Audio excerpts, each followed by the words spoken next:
It's great to be in the SEC. Welcome back to another episode of the SEC Recap Podcast. I am your host, Ben Warren. We are back after a week off. Not my fault. I was attacked by a pit bull last Sunday. Was down all week recovering. Nonetheless, back to it this week, and we've got a lot to get into. It is an all SEC slate here in week 5, and I am excited. First, let's recap my picks from last week. Didn't have a pod, but I did tweet these out, or I guess you might say I X'd these out. I refuse to call it X. But you can follow me there on Twitter. I'm still going to call it Twitter, at SEC Recap. Let me minimize that here on screen. If you're listening to us in audio form on Apple, Google, Spotify, wherever you prefer to chug your podcast, thank you so much for listening. But if you want to join us over on YouTube, I do have my graphics here on YouTube. Just makes it a little easier to follow along with what I'm doing. So I would encourage you to come on over to the YouTubes. Smash that thumbs up, hit like, subscribe, follow, support me over here. We have a ton of fun. All right. So recapping my week 4 picks. I went 4 of 9. Not great. I think that puts me just a little over 50% on the year. Again, I'm tracking that week by week on Twitter, but we'll start with the noon games, work our way up through the evening games really, really quick here. So first up, we had Auburn at Texas A&M. I picked Texas A&M to win and cover the 7.5. Ching. That was a dub. And then we had Kentucky at Vanderbilt. Kentucky was a 13.5 point favorite. Picked them to win and cover that. Vanderbilt scores some points. They just can't really stop anybody. So that was a dub. Then this was my upset pick. I know is a trendy one. Probably should have been a red flag. But I thought if there was a year for it to happen, it would have been this year. It was Lane Kiffin's number 15 Ole Miss Rebels going down to Tuscaloosa, playing number 13 Alabama. If there was a year for it to happen, it was going to be this year, but it didn't happen. In true Lane Kiffin fashion, he blew it in his biggest opportunity. He did it at Tennessee, did it at USC. He's doing it here at Ole Miss again. Just kind of what Lane Kiffin does, I think. I'd picked him to win outright as 7.5 point underdogs. Did okay for the first half, played them close, but then just got the doors blown wide open in the second half. Not worth diving into much deeper than that. Kiffin blew it. That is the primary takeaway from there. He'll never have an easier opportunity to beat Nick Saban's Alabama Crimson Tide. So RIP. Then we had UTSA, that's UT San Antonio, going on the road to Neyland Stadium, Knoxville, Tennessee, to take on the number 23 ranked Tennessee Volunteers. Never had any doubts that Tennessee would really win this game, although with the way Tennessee had kind of been sliding, especially coming off that really disappointing performance in the Swamp, thought UTSA might be able to cover that 20.5. I know they're without starting quarterback Frank Harris, but I thought, depending on what kind of slide the Vols are on, it could be another disappointing outing. It wasn't. Had a lull in the third quarter. It's been talked about a ton. I'm not going to rehash it all here. But Joe Milton played great. Had an 81-yard run to open the literally on the first play of the game. Kind of set the tone. So despite that third quarter lull, Vols put it on them. Had no issues getting by UT San Antonio. So they did not cover. So picked the dub, did not pick the point spread. I'm taking the L on that one. Then the surprise of the weekend to me, Arkansas at number 12, LSU. Thought LSU would just kind of get it going and never slow down, but Arkansas was in there in the fourth quarter. That was a really, really fun one to watch as a neutral observer. I'm sure if you're an Arkansas or LSU fan, you're more on the edge of your seat, but I picked LSU to win and cover the 17.5. It was much, much closer than that. LSU just squeaked by Arkansas by a field goal.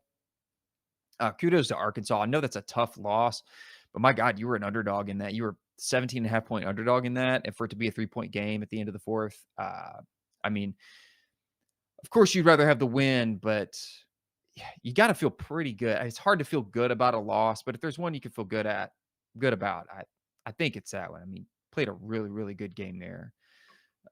Kudos to the Razorbacks. All right. Next one I picked Florida, Charlotte going to number 25, Florida in the swamp. Florida's a 28-point favorite. And my God, if you're a Tennessee fan, it's a game like that just makes that loss in the previous week all the more disappointing because you kind of got the sense that Florida isn't that good. So what the hell is happening? And that's still my takeaway after this game. Like Florida just basically had to kick field goals all game. They couldn't punch it in. Billy Napier still calling, dialing up field goals in the fourth quarter. He's getting booed by his own fans. Like, I think come the end of the season, that Tennessee win is probably going to be the best win on Florida's resume. And that Florida loss is probably going to be the worst, most embarrassing loss on Tennessee's resume. One of, if not the most, certainly. You know, I think Florida won like 22-7. Like they weren't even close to covering that 28-point spread against Charlotte. I contend that Florida is still not really that good of a team. I think last week was Tennessee just Tennesseeing in the swamp like they've done for 20 years. So anyway, I'll take the L on that pick. Florida Gators still suck. That's kind of my takeaway. UAB at Georgia, number 1, Georgia 42-point spread. UAB kept it within, under 30, like 24 or something. I can't remember what the final score was. It was like 49-28, or I don't know. It was somewhere in that range. Georgia didn't cover, but they handled UAB no problem. We'll get into Georgia a little bit more here when we look at our week 5 picks. They go on the road to Jordan-Hare. Then we had a neutral site game, Memphis at Mizzou, but this was in St. Louis. Mizzou was a 6-point fave, basically a home game for them. I mean, it's 3 hours, 2.5, 3 hours east for them from Como, but they handled that no problem. I took that win. And then last game of the evening, we had Mississippi State at South Carolina. Really good game. My God, Will Rogers, they kind of turned him loose. They abandoned that run game that they had kind of been hell-bent on establishing and just let Will Rogers chuck it. And my God, he threw for like almost 500 yards. Wasn't enough for the Bulldogs. Unfortunately, they, again, just have a lot more issues than Will Rogers can fix. But it was good to see them get back to chucking the ball around. I think that works for them, and they need to continue to go that direction, in my opinion. Spencer Rattler still, though, playing just insanely good. Him and Xavier Legette, they have a big time connection. Yards after catch are a huge problem for teams. But I picked South Carolina to win and cover that 6.5 points. So got that one. Let's move on to talk power rankings here. And then we will get into week 5 matchups because we've got a little bit more to dive into there.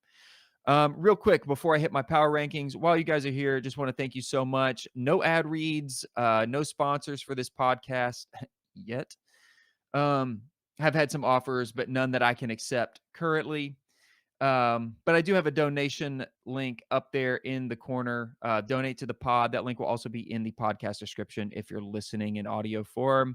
And I also have some merch available that I design on my Bonfire store. That's bonfire.com/store/SEC recap. That link will also be in the description if you're listening to the podcast. If you're here on YouTube, I got that link and QR code right up here on the screen. We've got what I call my SEC Pride merch for every SEC team.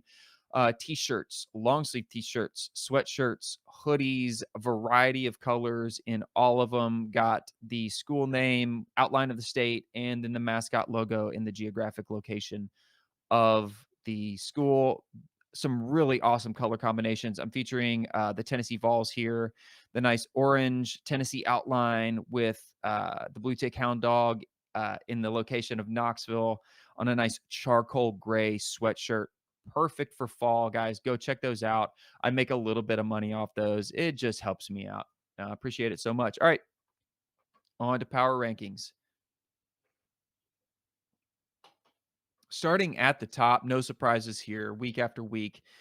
They haven't looked as dominant as they did last year. but they're still undefeated, and I have no reason to move them. So they're sitting at number 1. Behind them, I'm putting Alabama. I think I dropped them last week, but I'm moving Alabama back up. They handled Ole Miss pretty solidly. I think it's looking like Jalen Milroe at quarterback, for better or worse, whether you love that or hate that. That's the way it's going to be. And until they play LSU, this is probably how this top 4 is going to look. We'll see after this weekend what happens with LSU Ole Miss. Um, but right now I got Georgia 1, Alabama 2, LSU 3, Ole Miss 4. And I think the real danger that we're running into here is that Alabama, LSU, Ole Miss kind of three-way tie, three-headed monster in the West. And LSU can avoid that this week if they simply beat Ole Miss. But now that Ole Miss has lost to Bama, if Ole Miss beats LSU and then Ole Miss somehow beats Alabama, you're in that nasty three-headed monster situation in the West that we were kind of in all last season and until Ole Miss fell off at the very end of the year after that Alabama loss. So LSU can make a big statement. We'll see how this shakes out next week. But LSU 3, Ole Miss 4, right behind them. I'm bumping the Vols back up. Again, this is week to week. It all changes. I dropped them behind Florida last week because they did lose on the road to Florida. But after what I saw from Florida this week, I got to drop the Gators, move Tennessee back up. Tennessee handled UTSA 40 something to 14. I mean, it was a big win. They didn't look perfect, but they looked a lot better. The offense was clicking a lot more. Still got to see a lot more from the Vols. So 5 is about the highest I can have them right now. Then 6, 7, 8, and 9. This could really go a lot of different ways, but at 6 and 7, I gotta put my 2 squads who are undefeated. So I'm giving the benefit of the doubt right now to Kentucky. At 4-0, I think they've earned that number 6 spot. And then number 7, Missouri, also undefeated. They've kind of earned that 7 spot. But if you wanted to make an argument for Missouri 6, Kentucky 7, uh, I would listen to that. And I know a lot of people out there probably think Missouri and Kentucky should be higher than Tennessee, possibly even Ole Miss. Um, I'm not quite buying that right now for reasons I'll get into here in just a minute. Then Texas A&M could be amazing, could also lay a huge egg week to week. I think they're pretty good. I think they could handle Ole Miss. I mean, they do have to go on the road to play Tennessee, but I think A&M could beat Tennessee. But week to week, we're just going to have to kind of see what happens.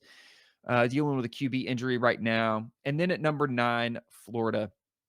I could totally see the case to kind of swap those around anywhere between that 6 and 9 range. But that's how I see it this week. Then 10 through 12, Arkansas, South Carolina, Auburn. You can make an argument for me that those could be shuffled. South Carolina, Spencer Rattler's playing out of his mind, but there's not a lot happening on that team outside of that. That doesn't mean they can't come in anywhere and beat you. I absolutely believe they can.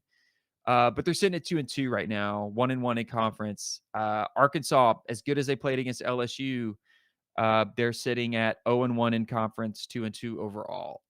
Mississippi State, they hung in there with South Carolina, but South Carolina is not a top 5 SEC program right now.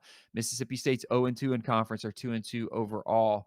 So nothing really impressive there yet. I mean, I know South Carolina went on the road and played Georgia close for a half, but, they couldn't close it out there.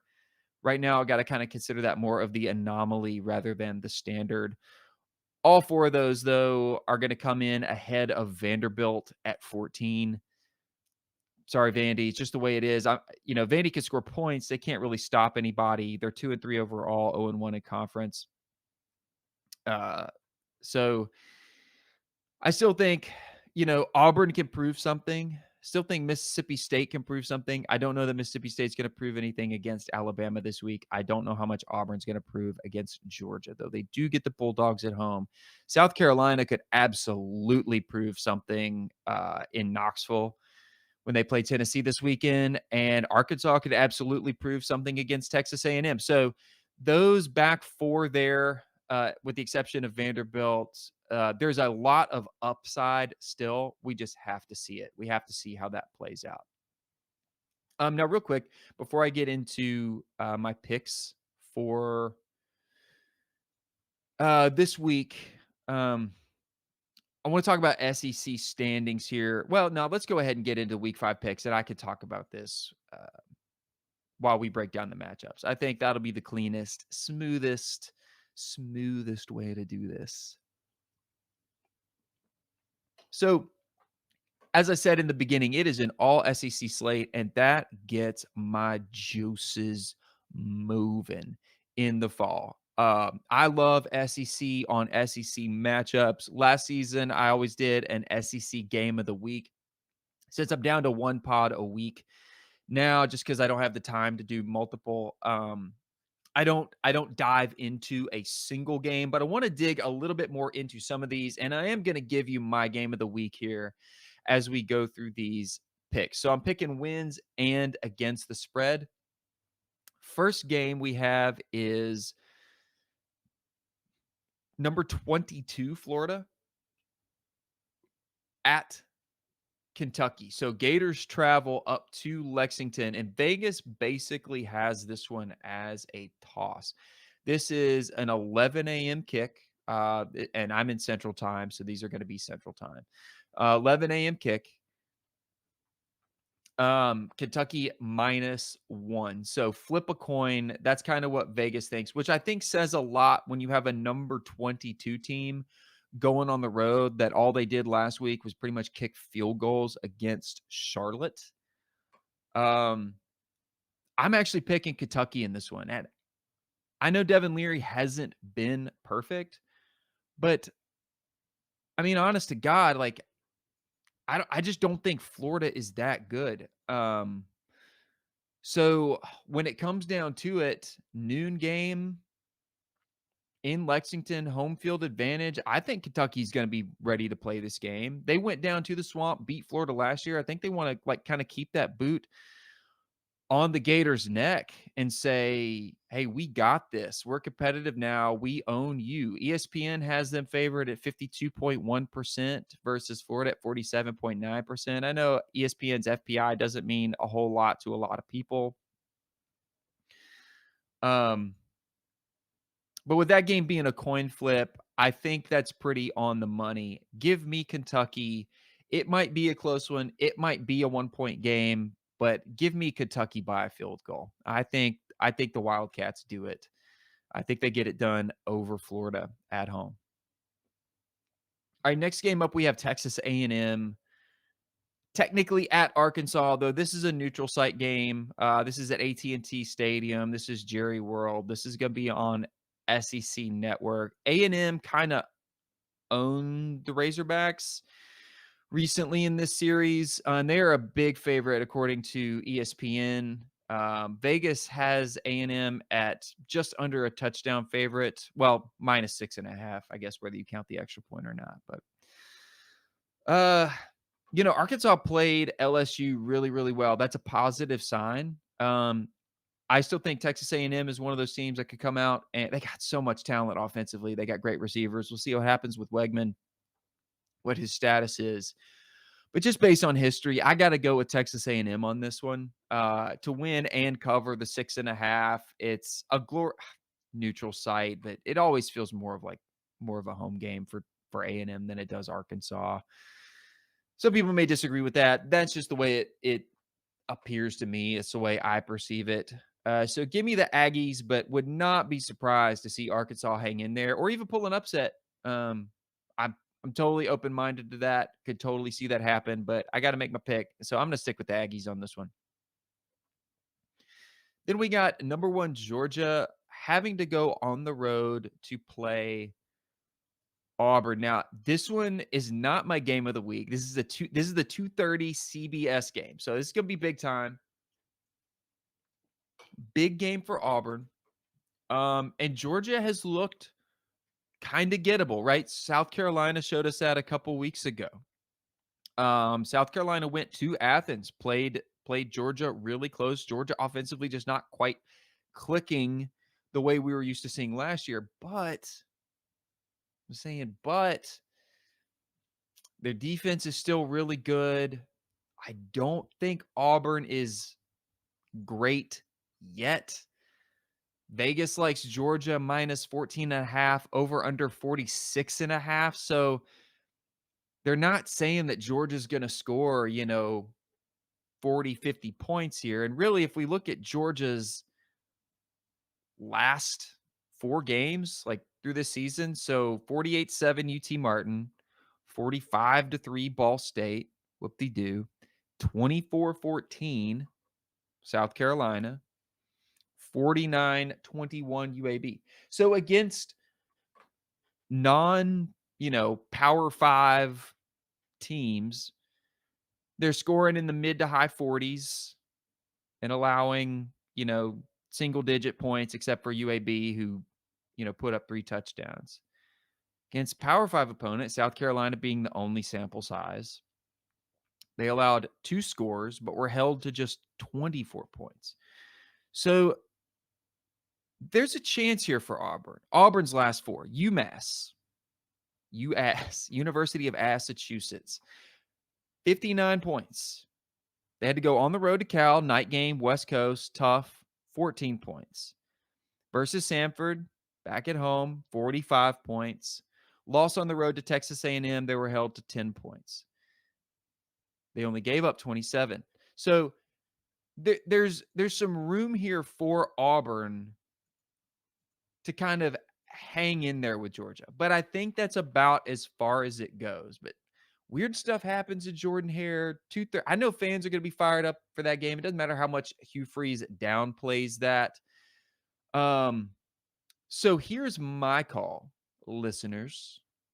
Again, not my game of the week, but I think this is one of the most interesting games. And I think this could be potentially an almost upset, if that makes sense. So maybe like almost upset against the spread. I'm picking Georgia to win. I think it would take a lot for Auburn to truly upset Georgia. It would take a lot of things going wrong for Georgia. It would take a lot of things going right for Auburn. I don't see that happening. But I do see a scenario where even if Georgia wins, Auburn covers that 14.5 points and maybe keeps this within a couple scores. Maybe it takes a late field goal from Georgia to kind of put it outside of 10, or a late touchdown from Georgia and running the clock out to kind of put it at 2 scores. So I would not be surprised to see this within a couple scores in the fourth quarter and Georgia have to kind of put it away late. So super excited for that one. Keep an eye out. I think it could be a really, really, really interesting, fun ball game, especially being on the Plains in Auburn. All right.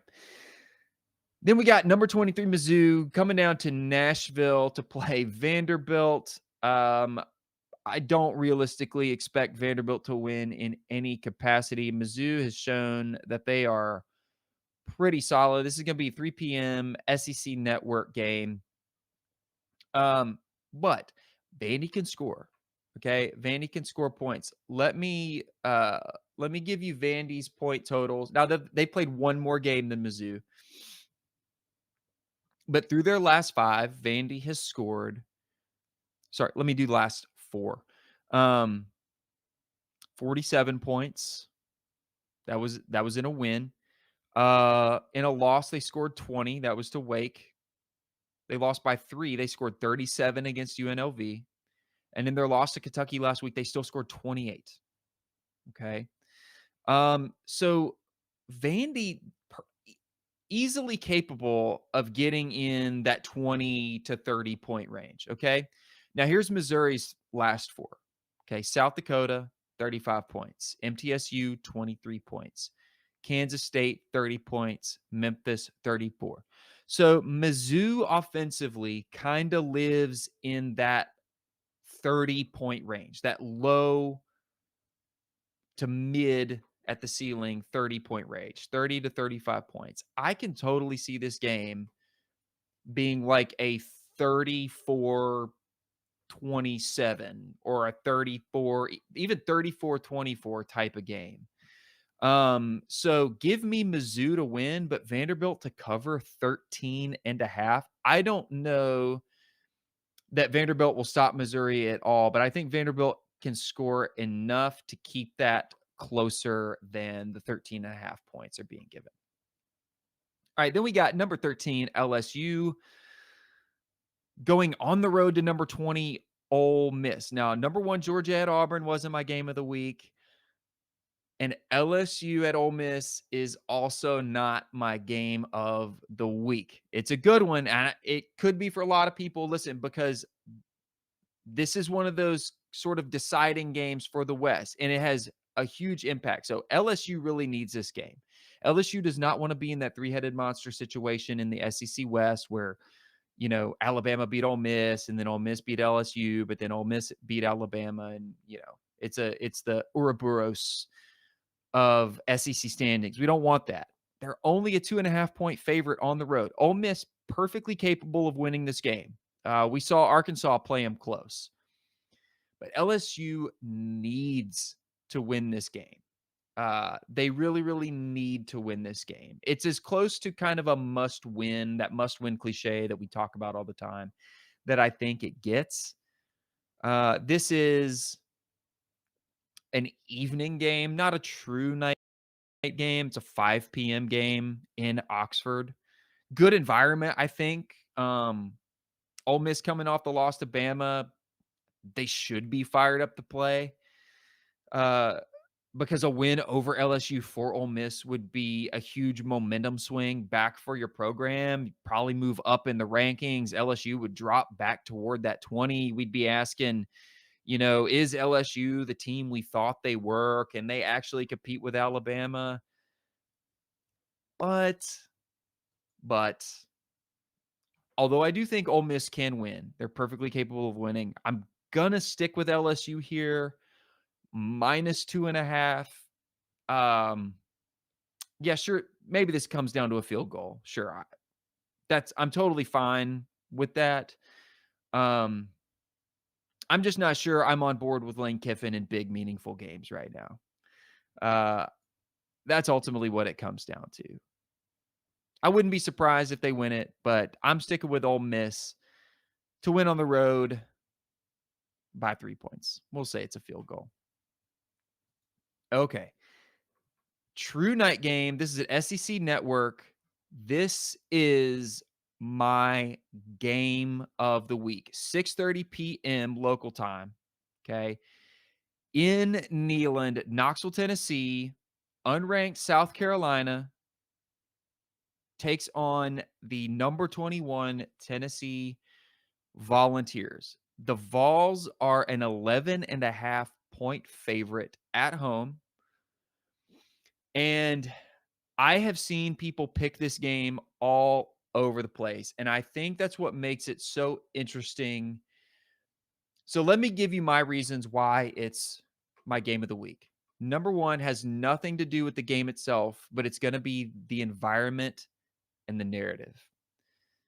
Tennessee went on the road in the 2022 season with a Heisman candidate, a Heisman front-runner candidate in Hendon Hooker, and they got the brakes beat off of them in a game that they just looked not even prepared to play. Spencer Rattler had a coming out party. He looked like a completely different player than he had all season, threw for like 6 touchdowns. Tennessee couldn't stop him. Tennessee still scored, 30, 40 points, but they just couldn't stop anything South Carolina did. That gave them their second L, knocked them out of any hope of being in the college football playoff. And then Hendon Hooker, non-contact injury, tore his ACL. That was a heartbreaking game on the road for Tennessee in a game where nobody gave South Carolina even a chance at winning that game. Gamecocks come to Knoxville. Tennessee had the dark mode reveal earlier this week. Now, I'm not a big, like, black jersey. I know it's super popular with, like, some people. Gen Z really loves, like, dark mode, black jerseys. Um, I don't hate them. I don't think they're ugly by any means. I'm just, they could wear whatever. They could wear the smoky grays. They could wear, the orange jerseys. It wouldn't matter to me, but dark mode for a night game, I don't there's something about it. They did it to Kentucky last year. It was really nice. You come out looking hard, feel good, play good, that kind of thing. And I think the fans are going to be out and loud for this one. So I think that home field advantage, just that environment, the dark mode, I think the combination of all of that for Tennessee is going to be huge. I think that's going to be huge. So that alone, I think is going to be worth the spectacle. Here's the second reason. Tennessee ranked at 21, 11 and a half point favorite. That's a little larger than most people were expecting. I think some people are questioning, what does Vegas know that, the rest of us don't know? I mean, we all kind of know who's injured, who's going to be available, who's going to be unavailable for this game for the most part. South Carolina has a bad pass defense. So does Tennessee. South Carolina has a bad offensive line. Tennessee has a really good pass rush, near the top, if not the best in the SEC, in terms of getting to the quarterback, pressuring the quarterback, and getting sacks on the quarterback. South Carolina giving up a ton of sacks. So there's some statistical elements to this game, matchup wise, that make it really interesting.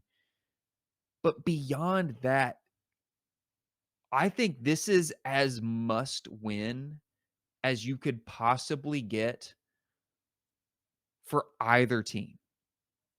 And here's why. And I'm gonna just kind of zip back over to uh ESPN's analytics, their FPI, and how they have the teams in the SEC ranked. Now, this is not the same as my power rankings. This is not where I get my power rankings from, right?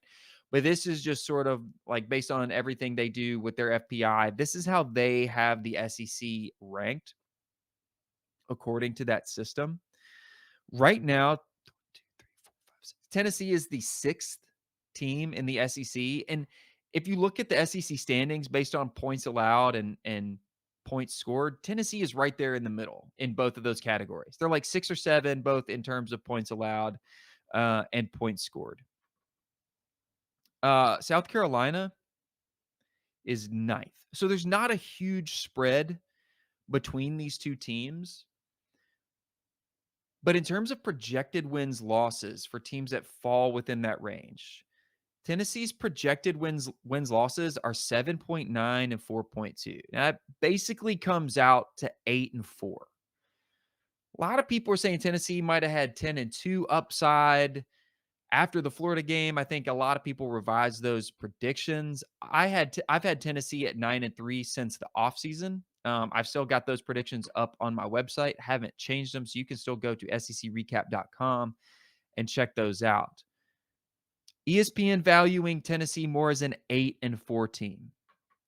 South Carolina, on the other hand, 6.3 and 5.7. They're effectively valuing South Carolina at that 6 and 6 range, 7 and 5 upside.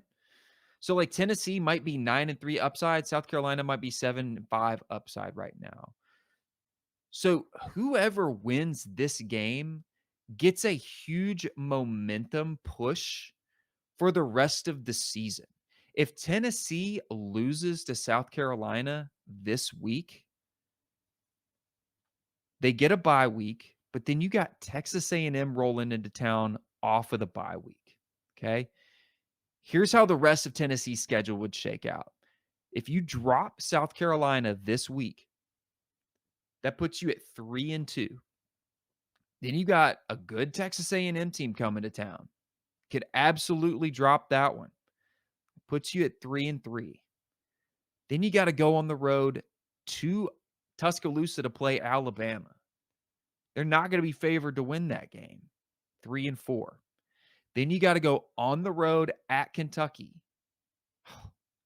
Should they win? Maybe, but that's going to be tough. Potentially 3-5. That's really more of a coin flip. Then you got UConn at home. Let's call it 4-5, 5-4, right? Then you got to go to Missouri. How good is Missouri? Well, we'll see. So now you're potentially 5-6, 6-5. Then you got Georgia coming to town. You're not going to be the favorite against Georgia. Okay.